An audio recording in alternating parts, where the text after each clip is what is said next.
Thank you for tuning in for devotions here today. Great thing to put the Lord first, the first hour of the day. And so I hope this is early for you, just starting out on the right foot. Well, we are looking here at the pitfalls of success. I mean, God wants you to be a success because, again, that gives you a platform to stand on, to give him honor and glory and to witness for him. But there are some pitfalls that you have to look out for.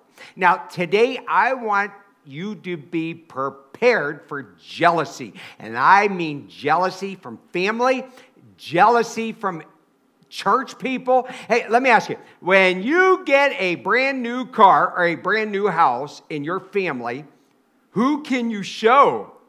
A lot of people don't want to see that, do they? And so you know what I'm talking about here. People will look at you through a magnifying glass where they kind of blow something up bigger than what it is of some sort of success in your life. And it makes them feel really insecure. Now look with me in Song of Solomon, chapter 8, verse 6. He says, jealousy is cruel as the grave. Hey, let me tell you, it's cruel for the person who's jealous, but it's even worse for the person they're jealous of. Sometimes you'll have some people, they just hate you. And you're like, I don't understand this. I've learned friends will come and go, but enemies accumulate. Isn't that true? They just build on up. Can't seem to get rid of those people there. When you're doing well, you got to have a thick hide. Why? Because people will be shooting things at you all the time, trying to hurt your feelings, trying to take you down. You have to be like Teflon that nothing sticks. Dale Carnegie once said, no one kicks a dead dog. Hey, let me tell you, if somebody keeps kicking you in the rear, then that means you're ahead, right?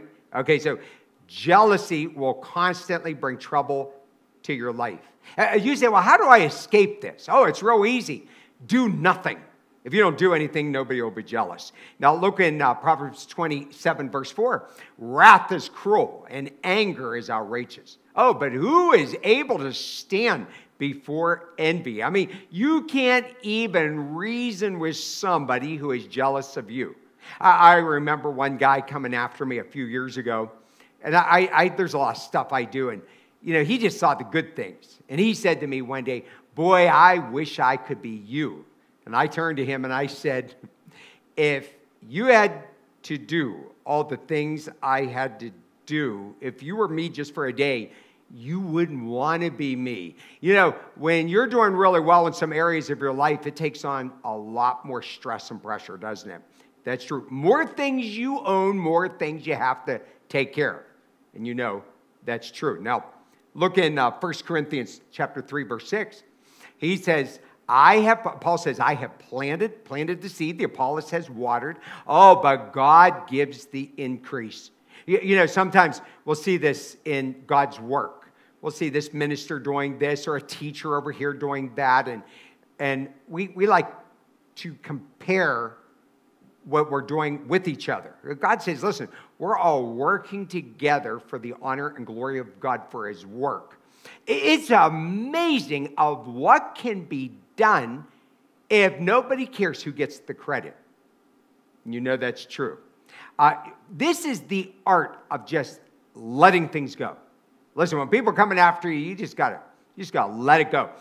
If you listen to that criticism, if you let people say, I think, you could be a better singer, you could play that instrument better, or of course, we'll hear, boy, you're not that interesting of a teacher, whatever the case may be, you can't let it get to you because the devil will use it as a pitfall and a trap to keep you from doing what God wants you to do.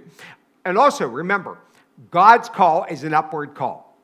So he doesn't want you living in your past success or past failure because he has greater things in which he wants you to do. The wealthiest places on the face of this earth, it's not the gold mines, it's not the diamond mines, it's not in the bank. It's at the graveyard. And they're buried in that graveyard where dreams were never fulfilled. Plans were never started. You don't want to be that person. But listen, remember, it's not what you do, but it's who you do it for, so do it for his glory.